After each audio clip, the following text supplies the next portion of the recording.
Hello and welcome to Find Your Freedom, a podcast dedicated to helping you truly find freedom in all aspects of life.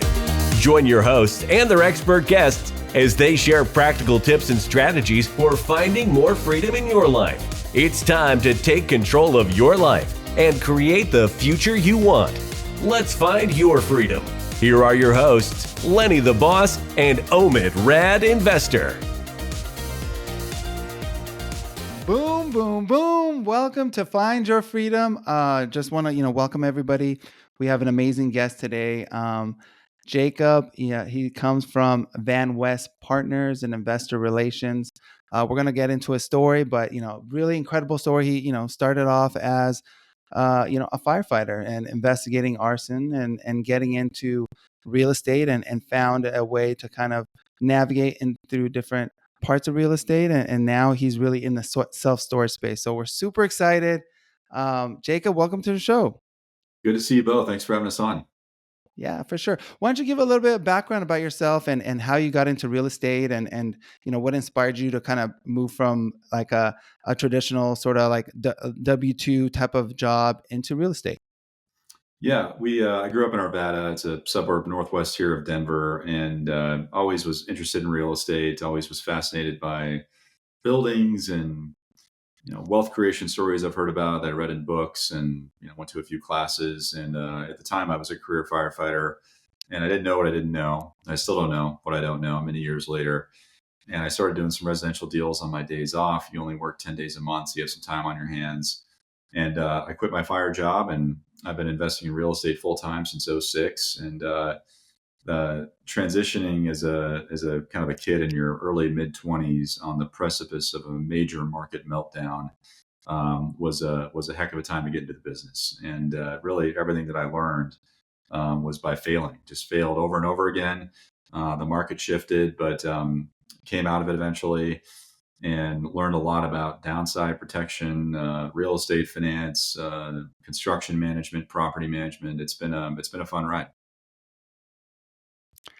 No, I think that's super awesome, and I know for me, like doing research like on Bigger Pockets, and for some reason, like one of the particular niches that always popped up was self storage and the rate of returns for investors, and also like it being relatively conservative, but having the best returns long term relative to all the different kind of spaces within real estate. So how did you discover that? Like I know you maybe you started off in like a fix and flip type of environment, and what made you decide, hey, maybe this is not where I want to spend my time, and now I want to kind of transition into something a little bit different? Yeah, as the world melted down in 2008, I think we all remember that like it was yesterday. We had this kind of dichotomy of the deals that we own were very challenged, but we were just stealing new acquisitions. So we were going to the trustee sales with our half-inch stack of cashier's checks, buying deals at the auctions, renovating them, selling them. And we did that for a long time, for many years. And along the way, we did some adaptive reuse retail, some townhome developments, some multifamily. And as you kind of years later, you reflect back on your business, one of the issues we had with it was we were being sort of overly transactional, meaning we were just buying and selling too often and too quickly. And you can generate cash doing that, but it's kind of an eat what you kill strategy. You have to do a deal to make money. And you buy that deal, you make it better, you sell it, you pay ordinary income tax, you have to do it again. You're constantly reloading. And we wanted to shift our thesis to being more of a longer term holder, building an asset base that creates durable, repeatable cash flow streams, responsibly finance it, and then not hold it indefinitely necessarily, but hold it for a long time, enjoy the cash flow, enjoy the depreciation, and when it's appropriate, eventually monetize that. And we thought that self-storage was a good vehicle to try that with. We looked at the asset class for a long time. We liked that it was historically downside protected. It performed well during recessions. And we had seen a decent amount of real estate appreciation coming from really 2008 to 2015. And we're typically wrong on all these forward-looking statements, but we thought that things were kind of getting a little bit hot in 15, and obviously there was a lot more room to go, especially starting in 2021 and through really the last year. So we did our first storage deal in 15. And at the time, it wasn't really a fundamental pivot into a new strategy. It was more just let's try a deal out and see how it goes. And our first project was a decent sized development project here in central Denver. And we did it with a programmatic joint venture with some high net worth folks in town that were also backed by a life insurance company based out of Texas. And we did one, we did some others with them. We ended up doing 9 projects. And that's kind of how we learned the business. They didn't know the business. We didn't know it either. We made a lot of mistakes, but we applied those mistakes to future deals and incrementally got a little bit less and less stupid every deal that we did. And over time, it became our primary investment vehicle strategy and our primary asset class. We formed our own property management company. During this whole deployment period, we found that, I guess, big surprise, but third parties don't care about your deals as much as you do. So we had hired the REITs to manage our projects, and they know what they're doing. Don't get me wrong, but they don't pay attention like a real estate entrepreneur does or operator. So we started self-managing new acquisitions, taking those deals back from the REITs. And over time, we started self-managing everything. So we've got, as of this week, we will have exactly 40 properties, totaling about 20,000 units, just over 3 million square feet. And most of the deals that we target are existing facilities where we can add value with more efficient management. We'll occasionally do development. Those are kind of few and far between. It's got to be really a good story. It's got to be a good story to buy any deal, but development's especially risky. So most of what we do is just target deals that are undermanaged and add value through our management platform. I have a question on that. Well, I have so many questions, but we'll start with this one here. So, it's funny. I have actually considered self-storage. I just don't even know where to start. But mostly because we live in a small town in the Smokies in Tennessee. We're close to the big area, but we're in Townsend, and it's a population of 500. It's mostly just tourism here. But we have so many rentals. The reason this idea started was because we have so much stuff to store, and my garage is just overrun. So it's like, well, there's no self-storage here. The closest one's like 30 minutes away. So if somebody were in a situation like that in a smaller town like this, I feel that there's a need for it. But what are the elements? Where would I even start the thinking process for something like that?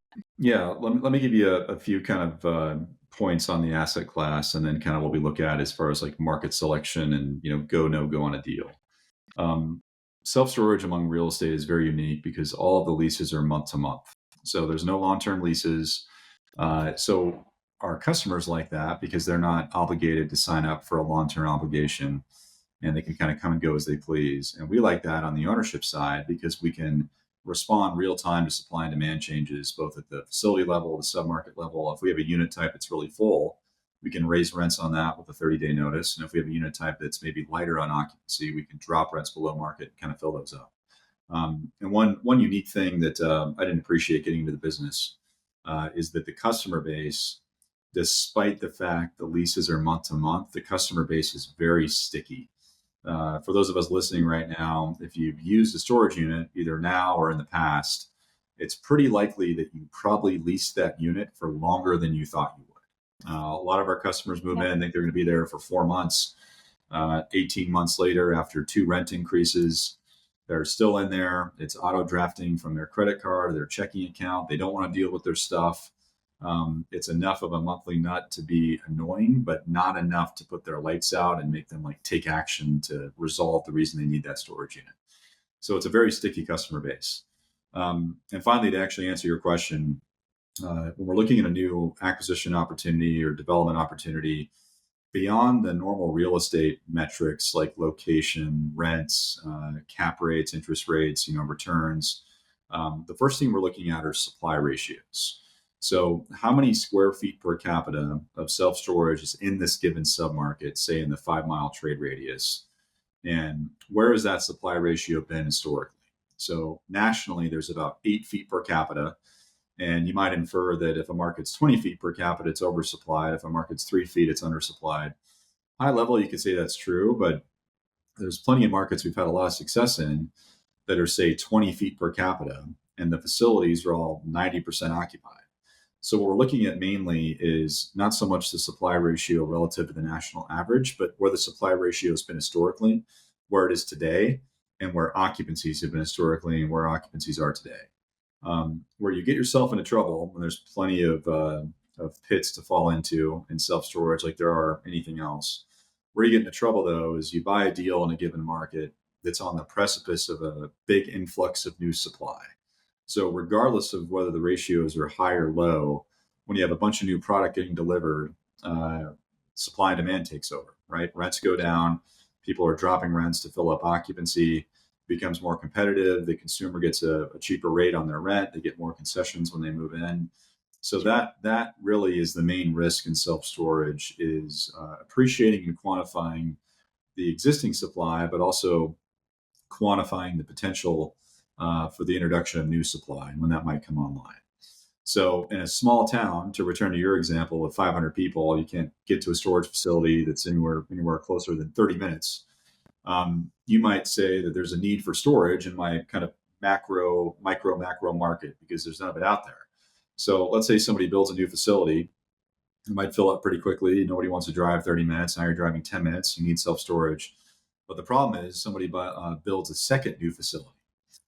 The denominator on that population count is so small that a new facility that's 50,000 feet could really throw your supply ratios out of whack. So when you're considering investing in a smaller town, they're more sensitive to supply ratio swings because the population's lighter. And another consideration too is what's your buyer profile look like when it comes time to sell it? How many buyers want to buy a deal that's in a 500 or 1,000 person town versus somebody who wants to buy a deal in a 50,000 foot or 50,000 person population center? So beyond the supply ratios, we're also looking at density. We're looking at rooftops. We're looking at demographics like population trends. Is it growing? Is it shrinking? Is it a business friendly environment? Is it a tax friendly environment? There's a lot of factors that go into it, but we're buying in secondary, tertiary markets, but we're generally not buying in overly kind of rural locations for all those reasons I just described. So there's a lot to think about if you're looking at a new deal. But number one are supply ratios. Number two is kind of the rooftops and the housing density. And number three, not necessarily in this order, would be what are rents and what's the market charging for rent? What's this deal charging for rent? As a story for me to buy this deal, operate it more efficiently, and increase revenue by marking my customers to market. So those are some of the factors we think about when we're looking at a new opportunity.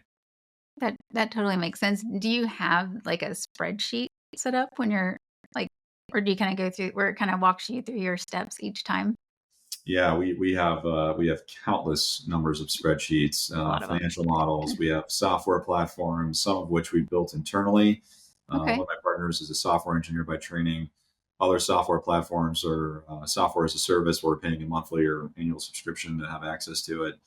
But yeah, these are all factors that we quantify going into a deal.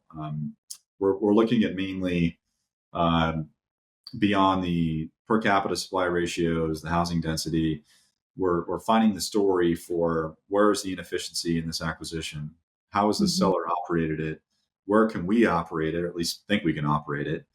And with that NOI growth and maybe a refinance and eventually selling at a certain cap rate, what's that return profile look like? And does that return profile reflect the level of risk in the deal?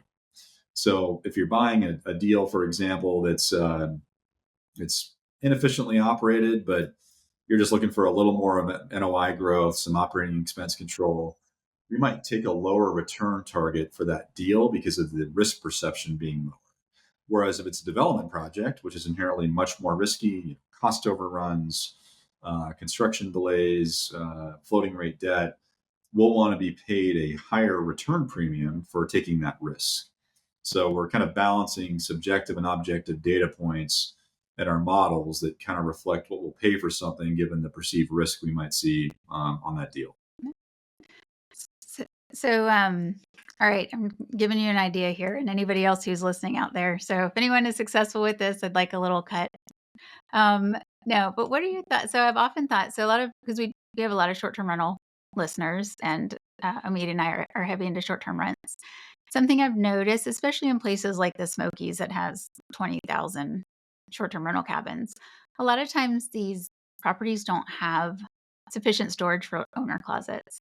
So a lot of times you have like cleaners that are storing this stuff at their house. We recently just fired a cleaner because her employees told us how dirty her house was and had cockroaches, and that's where our stuff was stored. So it's not a good thing. Um, but I've thought about what, like some kind of storage facility that maybe looks a little different than your typical one in these short-term rental markets. So, the Smokies was one, Orlando, Florida, the Panhandle, just a few. There's several out there. But maybe some sort of facility that maybe wasn't traditional storage, but was specifically for owner closets that cleaners could access and have spare Keurigs in there or irons or hair dryers or whatever, these things that disappear, pillows. Yeah, Yeah. yeah. I love the idea. And by the way, I've never had a new idea of my own. Everything I've ever come up with has been copying somebody else. So I always appreciate more ideas that I can copy and say that were my own. I've never heard of or seen the concept of like a short-term renter owner focused storage facility, but other kind of like nuances in the asset class. We've seen wine storage. We've Huh. seen deals that are, and we have elements of this on most of our properties, but we've seen deals that are exclusively boat and RV. They don't have like a traditional storage units. They just got covered or interior climate controlled boat and RV parking. We've also seen a lot of man cave concepts where, Oh, for lack that's of a cool. better description, Yeah. it's where, yeah, you build it, you condo these units out, and somebody can buy one of the units, and there's an HOA in place. They can work on their car, Huh. or keep their whatever collectibles in there, and go in and hang out on the weekend while they tinker with whatever they've got in there. You could do Um, some she sheds too. there you go. Yeah. Yes. Exactly. Yes. Yeah. Yeah. Yeah. It's a she cave or a man cave. Whoever There wants you to be, go. they can do it. Um, and so we've heard of some kind of other nuanced approaches to the asset class, but have not heard of the short-term rental catering. I mentioned before we started recording, I was in the short-term rental business for a bit here in Denver, and they changed the rules, so I had to close it. But we had those same challenges on like storing all of those linens. Like you have to have a second set of linens because you don't have the time to, run the washer and dryer between guests coming in. So Right. where do you keep it? And there's an idea. I'll add that to the list of stuff we think about and maybe someday get around to. Absolutely. So I'm hearing you have a very sophisticated sort of like acquisition model as far as like the tools you use to kind of identify particular assets for self storage. Now, from like an investor standpoint, like okay, so we're rookies, we're new, we're interested. Um, what are like returns that are desirable for somebody who's looking to maybe just get their feet wet into and like what would be your suggestion as far as like how can we compare like different operators um uh, when deciding to invest in self storage. Yeah. So first of all, to touch on returns for just a moment, there's two common metrics here that a lot of us who are considering a limited partner investment in a private real estate vehicle are probably seeing. One of those is IRR, or internal rate of return, and the other one is equity multiple, or multiple on invested capital. So the first one, IRR, without getting too far in the weeds, is a time-weighted return calculation based on a series of cash flows. So IRR accounts for time. However, we speak to IRR, we quantify it, it drives our investment decisions to a degree, but it's a metric that we kind of dislike heavily because it's misunderstood. It can make deals appear better or worse than they actually are. Whereas multiple, I think, is a lot more pure. And multiple purely means how much profit are you targeted to realize as a percentage of your original invested capital. So if you put 100K into a deal and you're targeting getting 200 back, that's a 2x multiple. Multiples are expressed in X's. So if I tell you guys, hey, I can give you a 2x multiple, you might think, oh, that's a deal I'll do. Sure, it's a good return. If I tell you I can give you a 2x multiple over 20 years, that's not a great return, right? That's where IRR comes in. That's where that time-weighted component comes in. So generally, we're targeting multiples and IRRs, multiples around the 2x range and IRRs in the mid-teens. That's over a 5-year hold period. But keep in mind, these returns are targeted, right? And these return assumptions are based off of events that aren't going to happen for years. We're making predictions that are wrong on cap rates, interest rates, NOI growth, rents, operating expenses. So one thing we often say is our models are always wrong, right? It never exactly goes like the spreadsheet says it will. It either goes better or it goes worse, but it never, if you're marketing a 15.6% IRR deal, I can guarantee you it's probably not going to be the final return. It's going to be higher, it's going to be lower, right? But as far as what, comparing kind of return targets to other asset classes, it's tough to compare kind of like kind metrics. All things being equal, maybe self-storage is similar to a multifamily syndication today, but what are their assumptions that are driving those return targets? Are they showing really aggressive revenue growth? Are they showing a refinance with proceeds on year 2 that will materially increase the return targets, but they're making a bet on an event that they just can't predict? So if you're considering investing as a limited partner into a private real estate vehicle, whether it's self-storage, multifamily, industrial, you name it, I think understanding the assumptions high level that the sponsor is making that drive those return targets is pretty important. You don't have to be a real estate finance expert, but just understand the story of what needs to happen for you to get your 15 IRR and your 2 multiple. Is that a best case scenario? Like everything goes perfectly, I get a 15. But if it doesn't go as well, what's that story look like? And people often, when they're talking to a new investment manager, they're asking about return targets. They're asking about track record. And what they're not asking often enough, I think, is tell me about your failures. Tell me about the deals you've done that have not performed. Have you ever lost investor capital? Tell me, if I'm considering investing in your fund or your syndication, tell me what has to happen for me to lose some of my money. And then tell me what has to happen for me to lose all my money. What are those scenarios look like? I think a lot of the questions that folks asked are more geared towards the rosy upside on what could happen in the right direction, and not often enough asking questions that are on the downside and what could happen in the wrong direction. So I think understanding someone's track record through the lens of their failures and their deals have underperformed is a lot more important than understanding the crazy returns they put up back in 2021 on the apartment building they sold. Because even though that sponsor might have done a great return, that was not unique to that sponsor. Everybody else that was selling them was doing the same thing. It was the perfect storm of compressed cap rates, rising rents, and a cheap cost of capital. You could pay a premium to buy something and finance it at a 3.5% 10-year interest-only loan, and you're a hero. So yeah, understanding the downside history from that sponsor is really important, I think. So are you suggesting a lot of people when they get into, or not a lot of people, but when somebody looks into something like this, potentially getting in with an investor that's already doing it versus trying to go out and buy one on their own and run it and operate it? Is that, when you're talking about that, is that kind of where you're going? Yeah, I mean, if you want to be in self-storage and you're listening to this, there's kind of 3 ways for you to get into the business. All right, one way for you to get into it is to buy a REIT stock. Go to your Schwab account and buy Public or CubeSmart or Extra Space. You can watch it kind of ebb and flow with the market. You've got liquidity. You can sell your shares and get a wire to your account probably the next day. That's one way to participate. Another way to participate is to go out and buy your own storage facility, right? But if you do that, you got to have a fair amount of cash. You got to know what to look for. And then not only do you have to figure out how to buy it, but now you got to operate it. You got to hire an on-site manager. You got to get a property management software program in place. You got to get a maintenance person. You just bought yourself a job, basically, unless you have a big team of people that you can kind of reallocate to running the storage facility.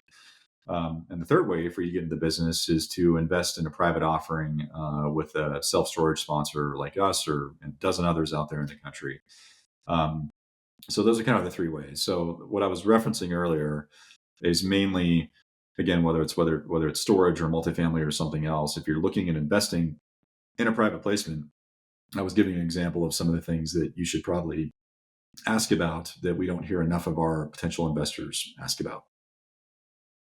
Awesome. I think that's super educational, right? Like, there's multiple ways to kind of get your feet wet, whether you just want to, try, I would just say, like, from a return standpoint, like, let's say you want something passive. So I'm the typical investor.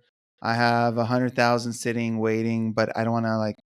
I love my W-2, or I love what I'm doing, and I just want to give you the money.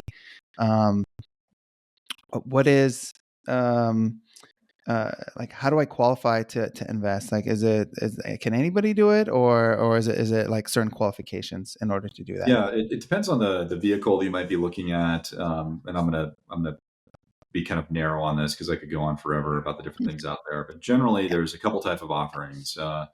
One offering type is a 506B as in Bravo offering, which means the sponsor can accept, and I'll expand on what this means, but the sponsor can accept some investors that are not accredited and other investors that are accredited. And there's a 506C as in Charlie designation, which only allows accredited investors to invest in the vehicle.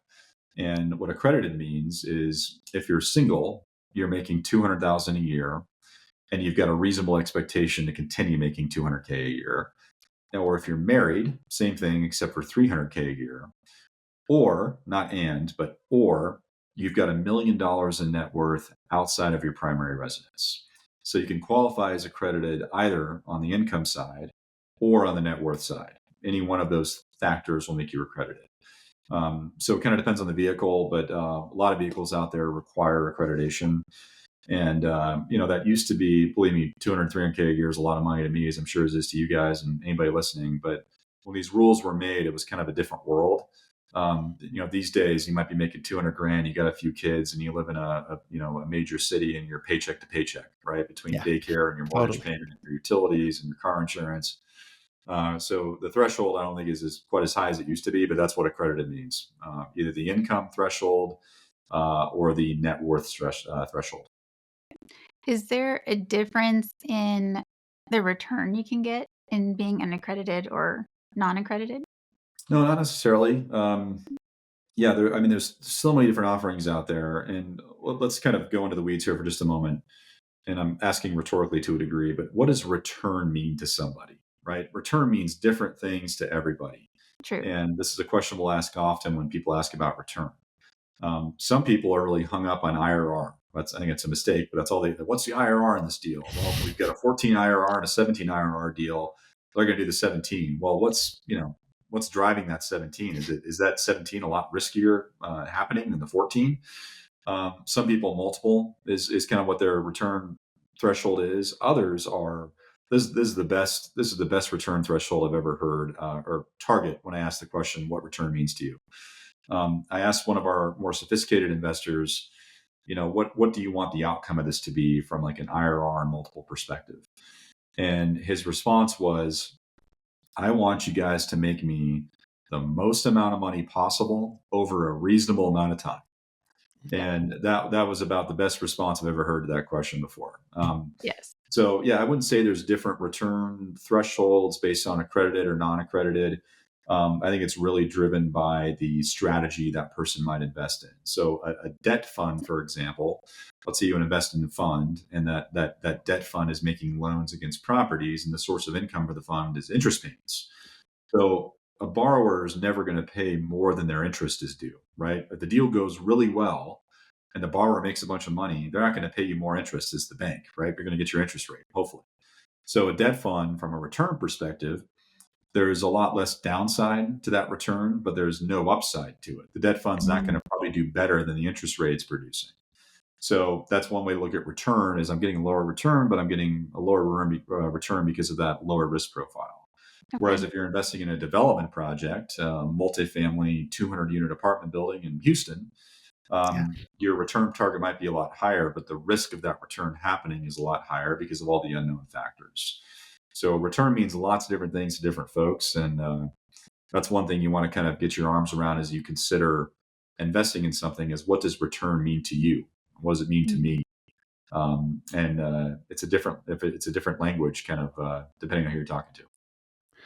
Yeah, no, I think that's great. I mean, speaking of Houston, I mean, that was a very sexy investment a couple of years ago, and now you're seeing kind of like that market really hurting in terms of like rents and operators kind of going under on the multifamily side. So that's interesting. I'm sure like on the storage side, it's probably doing great because of people need to like store their space and things like that. So Um, Yeah, it's I all very. People like to make broad statements about asset classes. Like they yeah. like to say, like, "Oh, nationally, office is not doing well." That's true. Hmm. But there are plenty of submarkets where Yeah. office could be a home run, and there's plenty of submarkets where office is doing worse than the rest of the country is. So, in the self storage business, for example, Phoenix, right? It's Hmm. a great economy, big population center, lots of growth. It's business friendly, taxes are pretty low. Well, Phoenix is on the precipice of what we believe to be a supply shock in self storage. A lot of people came out of the ground at the same time. Those units are in lease up, rents have gone down, occupancies have gone down because a bunch of new product got introduced to the market. Yeah. So maybe it's a bad time to buy deals in Phoenix, but there are probably your Hmm. little pockets of Phoenix that are undersupplied still where it could make Yeah. sense. So it's not so much this MSA makes sense for multifamily or storage. This one doesn't. It's all just kind of neighborhood submarket dependent. We care what's happening on a macro level, um, but we care a lot more what's happening in Shelby, North Carolina, on the deal that we might buy in Shelby, North Carolina. So it's got to be all contextual when you're talking about kind of risk and markets that you like, because one thing that could work there maybe doesn't work in another asset class. Great. Can I just have a quick follow up on that? Cost segregation, I know, is like a big piece of investing in multifamily. Is that something that's also utilized in the self storage space? Yeah. So cost segregation, just to characterize it briefly, is when you bonus depreciate certain components of the building. So a normal commercial building, not residential, but commercial will depreciate on a 39-year schedule. So you're getting that passive loss on your allocation divided by 39 years. But an HVAC system might depreciate on a much faster schedule. So cost segregation is exactly like it sounds. You're segregating out the different improvements on the building and you're depreciating those different improvements on the schedule the IRS allows you to. So what that does is, in that first year or whatever year you might do the bonus depreciation, it turbocharges your passive loss on a K1. So there's a lot of misconceptions out there, though, on the benefits of doing bonus depreciation. And one of them is, for example, we'll get a marketing email that says, "Hey, 10,000 investors put 100 grand in this multifamily deal and get a $50,000 passive loss in the first year." So that might be true, but a lot of people don't appreciate how they can apply that passive loss. So passive losses only offset passive gains. So if you're, say, a high W-2 earner, you get that email, "Oh, great, I'm going to reduce my AGI with that passive loss." You can't use that passive loss to offset your ordinary income unless you're a real estate professional. But in most cases, people don't have that designation. So they'll get their K1 at the end of the year. "Oh, great, minus 50K. They give it to their CPA. They get their tax bill. And they're like, "What the hell? I'm not getting any benefit from this." Our CPA tells them, "Oh, dude, sorry, you can't use that passive loss to offset your W-2." So when you're seeing these kind of bonus depreciation opportunities to invest in, you need to understand what your situation is from a tax perspective, whether you can actually use that or you can't use it. But to finally actually answer your question, self storage does not inherently bonus as attractively as multifamily does, because Mhm. going back to the 250 unit apartment building, you've got 250 sets of appliances and bathrooms and kitchen cabinets and you name it, all these different things that depreciate faster.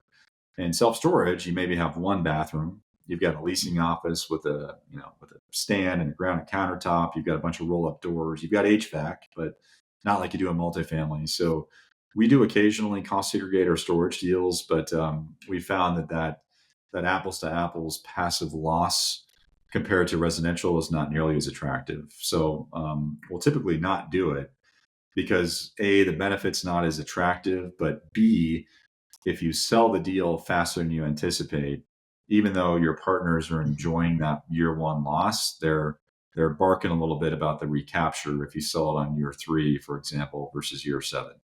So we'll sometimes do it, but for the most part, we're not doing bonus depreciation.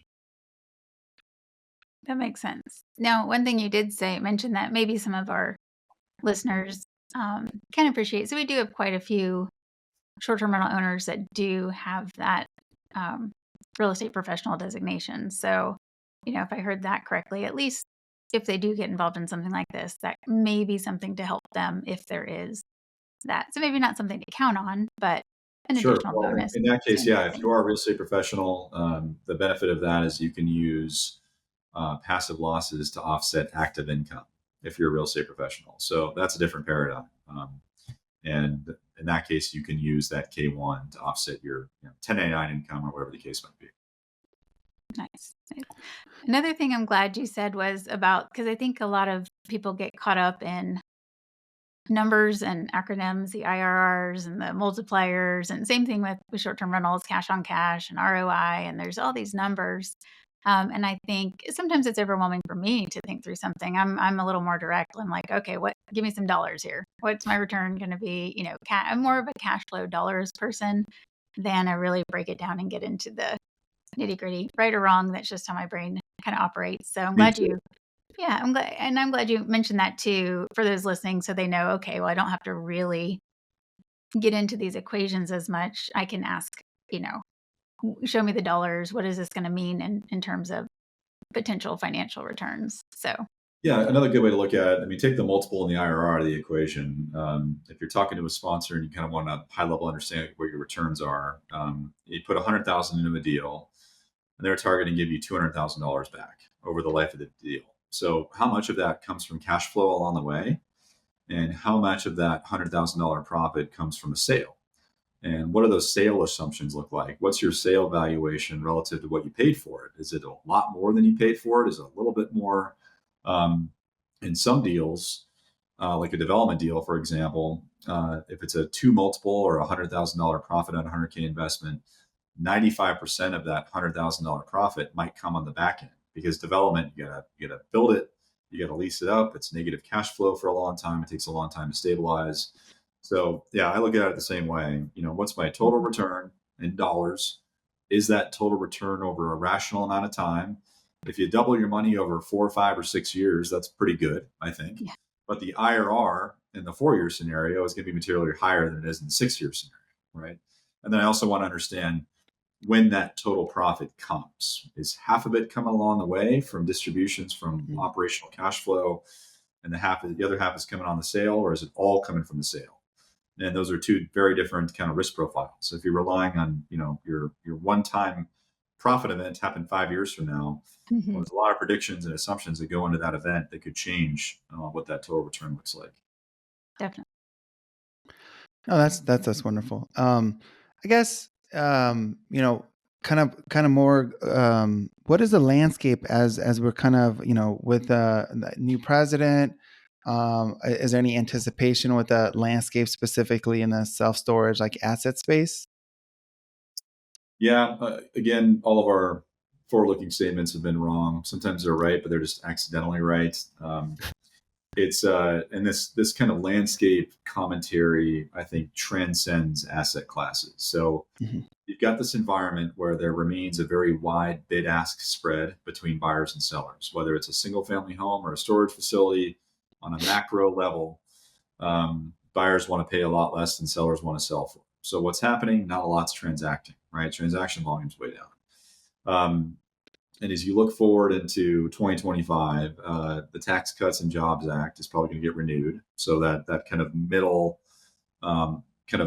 class income tax bracket will probably stay historically very attractive compared to what's been in many years previously. You would think that Trump, being a real estate guy, has got a big dog in the real estate fight, and he would probably want the same things to happen in real estate that the rest of us do, like lower interest rates, lower government regulation. But the preliminary headlines with the election news from the Fed are, hey, maybe we're going to be more cautious on rate cuts. Maybe we're not going to follow the curve that everybody thinks we're going to follow, right? Inflation's still out there. It's more or less where people thought it was going to be month to month, but it's not going down as quickly as they thought. So maybe interest rates are not going to go down as quickly as we all thought they were either. One interest rate index that we track very carefully that a lot of commercial real estate operators track as well is the 10-year Treasury yield. Yeah. And bond yields and the bond value are kind of like cap rates. They have an inverse relationship. The higher the yield, the lower the value. And the 10-year has been going up. It's been going up a lot. In the last month, it's been going up more since the election news was announced. And if you're seeking debt that's indexed against the 10-year Treasury, with a spread over that 10-year bond rate, your debt's going to be higher than it was a month ago. So how long will that last for? So the short answer is I have no idea.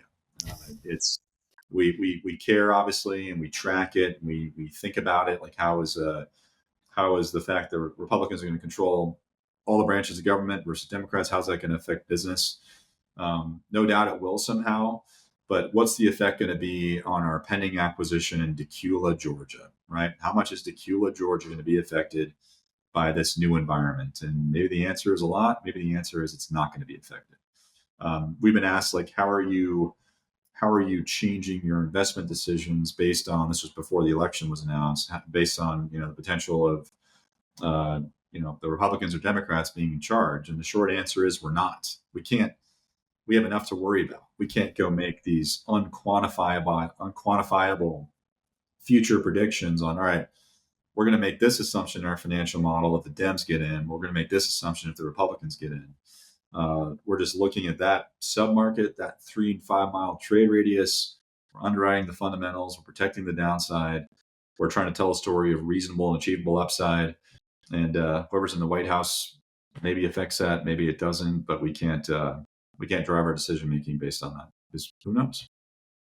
Totally. Yeah. That sounds about like, so my day job is mortgages, residential mortgages. I do a ton for investors. And that pretty much is my answer too. And has been, what are rates going to do if one of them gets elected? And same thing you were saying with the bonds and the 10-year. It's like, well, we know the policies that have been spoken about, so we can only anticipate what they might bring, but nobody knows until it happens. So Yep, they're going to go up or they're going to go down. I'm pretty confident about that.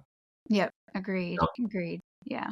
So go ahead. So Yeah. yeah, no, agree. Yeah, I think it's, as a consumer, I'm just, we're just like looking and and trying to anticipate, and I know that everything's been really unpredictable past couple of years. So it seems like it's going to continue. So we'll see what that looks like. One more very brief example on the interest rates, the unpredictability. Okay, so we refinanced 2 of our deals in Fund 2 over the summer, and those debt terms were indexed against the 10-year Treasury. So we refinanced them, and it's a spread over the 10-year. It's like the 10-year plus like 235 basis points, I think. So we refinanced them. We got an interest rate that's a 10-year fixed at 6.64%. That was over the summer. And then we caught it in a kind of a narrow week where the bond yield had dropped. So we felt pretty good, like, oh, good. We kind of caught the trough a little bit. You can't predict that. We got lucky. So we were happy with the rate. Don't have to worry about it for a long time. It's fixed. And then a few months later, we're looking at the 10-year, and that interest rate would have gone down to 6% had we waited just a little bit longer. So 64 basis points on a $10 million loan. That's it's a lot of money. Mm-hmm. So you can't look in the rearview mirror too much. You just have to do what you can with the decision, the data points you have today. But then fast forward through now, that same interest rate that was 6.64 that went down to 6 would now be higher than 6.64. Mm-hmm. So that's just a brief example and kind of a testament to the unpredictability of the financial markets, of what politicians are going to do, how the economy is going to respond. All you can do is try to make good decisions with the data you have today. And sometimes maybe the slightly wrong decision is better than no decision.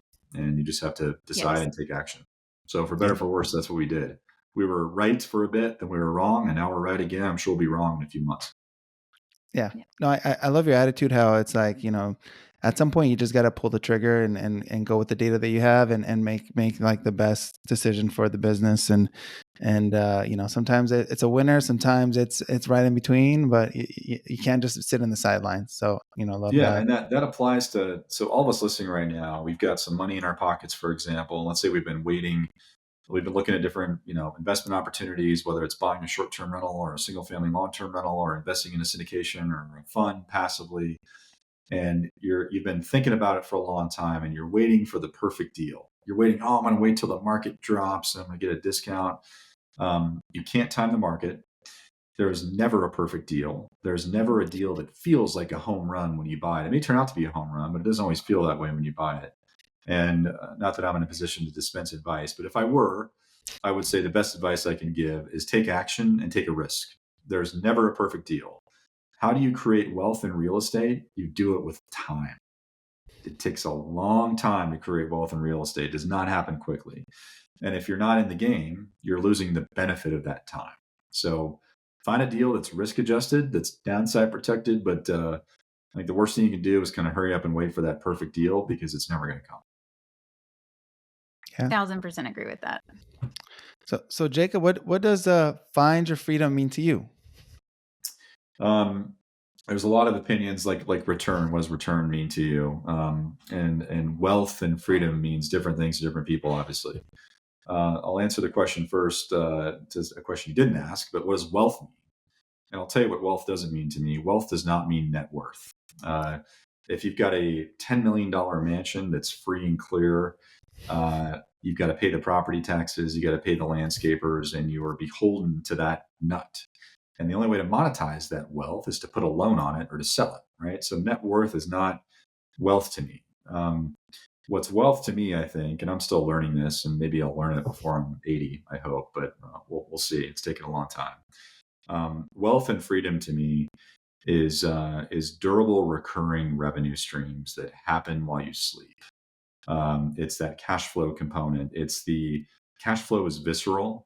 It's real. It's quantifiable. IRR and multiple is kind of a fairy tale, right? But that monthly or quarterly cash flow is real. And that's what gets me excited. And that cash flow which allows you to buy time, right? It allows you, if you make enough, say, short-term rental acquisitions and enough limited partner investments, and you build up kind of this recurring revenue stream. The dream is you take your W-2, whatever it was, and you replace that with cash flow. You've got an asset base that's worth a lot more than you've got into it. You've got the W-2 cash flow replaced, and suddenly you've got time on your hands to go do what you want. So freedom and wealth to me, and I think to my partners too, is that durable recurring cash flow. And it takes a long time to get there. And we have a lot of work to do still. We're not even close. Awesome. That's awesome. Well, how can we connect with you? I mean, this is a really interesting topic. I mean, I love the self-storage space. It's something I've always wanted to learn about. And this was like super educational. But yeah, let's say somebody wants to learn more or want to invest specifically with VanWest Partners. Like how do we, get in touch with you? Yeah, we always love to talk shop about real estate. People can email me, jacob@vanwestpartners.com. They can go to our website, vanwestpartners.com. Or they can hit me on LinkedIn, Jacob Vanderslice.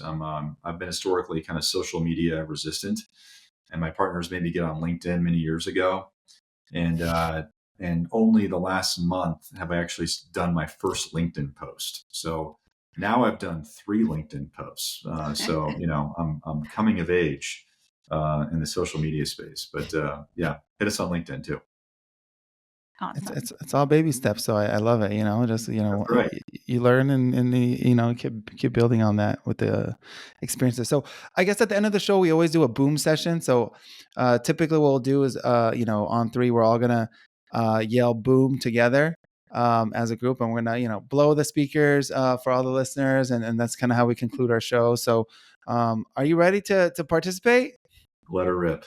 All right. So on 3, we're gonna say boom. 1, 2, 3. Boom! Okay. I Well, should have done a longer boom, but I did my best. So we're going to stretch it out. Next time. Thank you so much, for being a part of the show. To all the listeners, please share this, with your friends, family. The way we, build and continue to provide value is by just having, more people listen to the show. So please share your show and looking forward to, the next one. Have a great day. Thank you. Bye, guys. Okay. Thank you so much. Thanks for listening to Find Your Freedom. Be sure to subscribe wherever you listen to podcasts. While you're at it, please help us spread the word by leaving a rating and review and sharing the podcast with friends, family, and colleagues. Until next time, get out there and find your freedom.